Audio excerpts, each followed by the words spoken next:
हमारे विद्यालय में जो होते हैं बच्चे, वो पत्रकार होते हैं। सौ मोटे पत्रकार मैं इसलिए कहूँगा कि जो चीज़ आप करते हैं विद्यालय में वह घर जा कर के अपने माता पिता, पड़ोसी, भाई बहन सबसे शेयर करते हैं। और आप अच्छा कर रहे हैं नहीं कर रहे हैं, बच्चे को जानकारी नहीं भी रहती है तो वह कहीं न कहीं आपकी जानकारी को इस तरह से प्लेस करते हैं कि आपने जो बताया है वो कितना सही है कितना गलत है। आप अगर जो भी बताए हैं वो अगर ग्राह्य भी होता है तो अपने गार्जियन के पास बोलते हैं, तब उनके गार्जियन समझ में, अगर उनके गार्जियन पढ़े लिखे होते हैं तो उन्हें समझ में ये आता है कि अच्छा इसका मतलब इस लड़के को ये बता दिया गया जो सही नहीं है। तो जानकारी उन तक पहुँचती है कि हमारे शिक्षक ये जो जानकारी दे रहे हैं वो सही नहीं दे रहे हैं। और अगर कोई उम्दा जानकारी आपने दिया है तो वाहवाही भी कहते हैं, अरे कौन शिक्षक आपको पढ़ा है?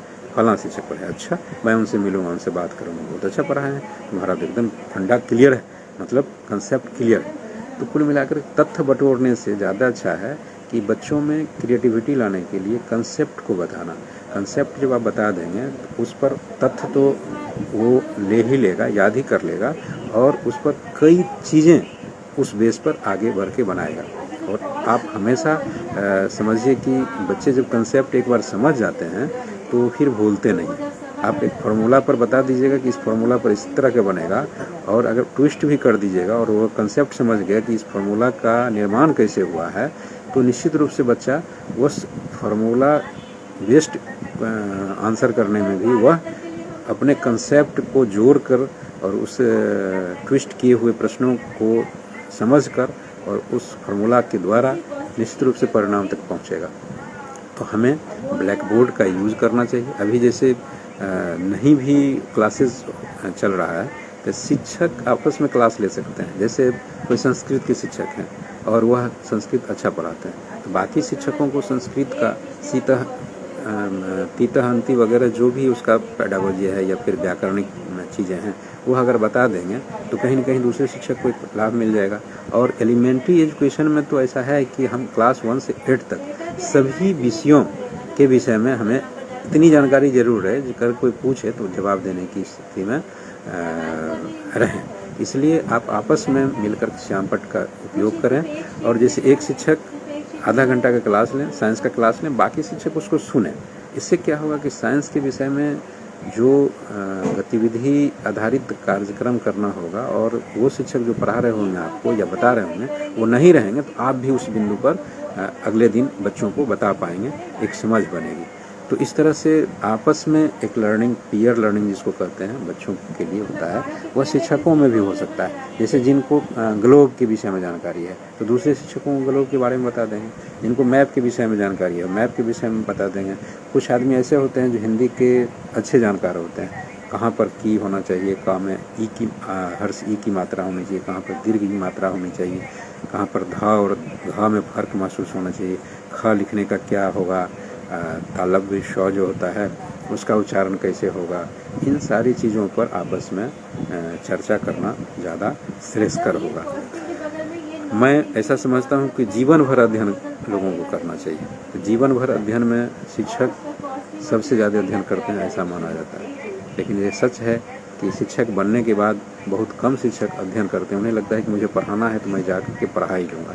तो अध्ययनशील तो होना ही चाहिए। अभी हम अमेरिका की बात करूं तो अभी कुछ दिन पहले ही, 2-4 दिन पहले मैं देखा कि स्वामी विवेकानंद के विषय में वहाँ पढ़ाए जाने की सूचना है कि उनकी जीवनी को पढ़ाया जाएगा। स्वामी विवेकानंद हमारे यहाँ थे, हमारे यहाँ के लोग हैं, हम उनकी जीवनी को पढ़ाते ही हैं, लेकिन अमेरिका भी उनकी जीवनी को पढ़ाने के लिए अपने कोर्स में रखने की बात किया है। इसी तरह से देखा जाए तो एक अपने बिहार के ही हैं, एक सिंगर हैं जो गाना गाए थे मुन्नी बदनाम हुई।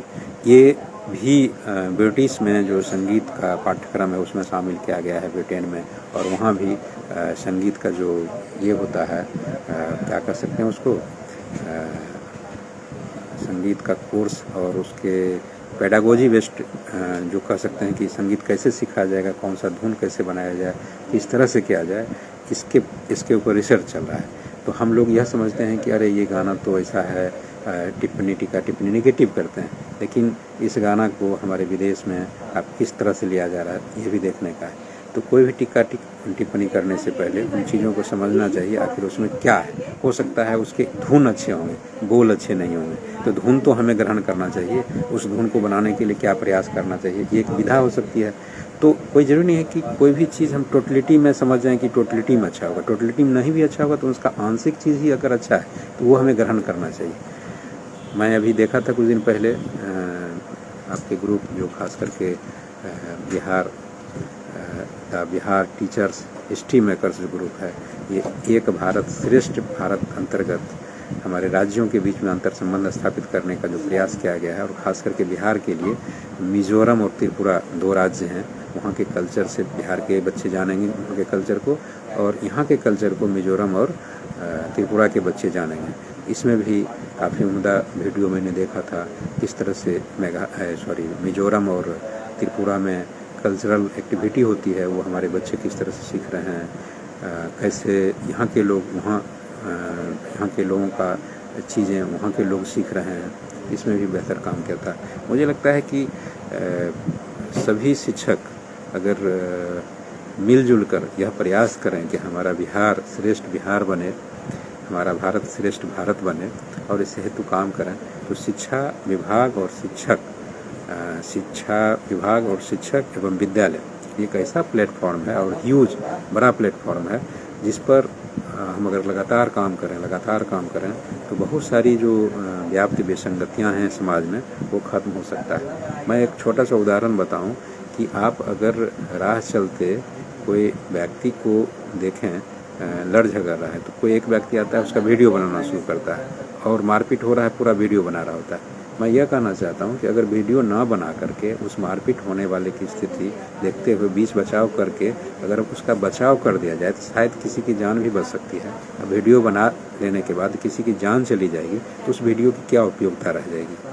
तो ये शिक्षा से ही हो सकता है, समझदारी से ही हो सकती है। हम क्या कर रहे हैं, कई लोग हैं कि भर दिन मोबाइल पर लगे रहते हैं, चाहे वो शिक्षक हों, बच्चे हों या अन्य लोग हों, मैक्सिमम टाइम मोबाइल पर लगे रहते हैं, मैक्सिमम टाइम IPL मैच पर लगे होते हैं। हर चीज़ का मज़ा लेना चाहिए, लेकिन इतना भी अति नहीं होना चाहिए कि उसका नुकसान हो। इन चीज़ों को भी देखना है। अब शिक्षक हमारे अगर विद्यालय में हैं, अगर भर दिन मोबाइल पर रहते हैं तो फिर वो ना ज्ञान अर्जन कर रहे हैं और ना ज्ञान किसी को दे पा रहे हैं। ऐसी स्थिति में थोड़ी सी मुश्किल होती है।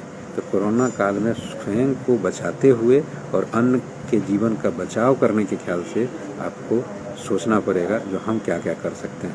मैं एक उदाहरण के रूप में आपको कुछ बात बताया हूँ, आप खुद सोच सकते हैं क्या नवाचार हो सकता है, कैसे हम क्या करें। मतलब आप सिर्फ अपने वर्ग कक्ष के विषय में ही नहीं सोचें, वर्ग कक्ष से बाहर जाके में क्या कर सकते हैं, किसी के जीवन में हम किस तरह से अपनी उपस्थिति दर्ज कर सकते हैं जो उसका जीवन बेहतर हो जाए और बाद में आपको याद करें।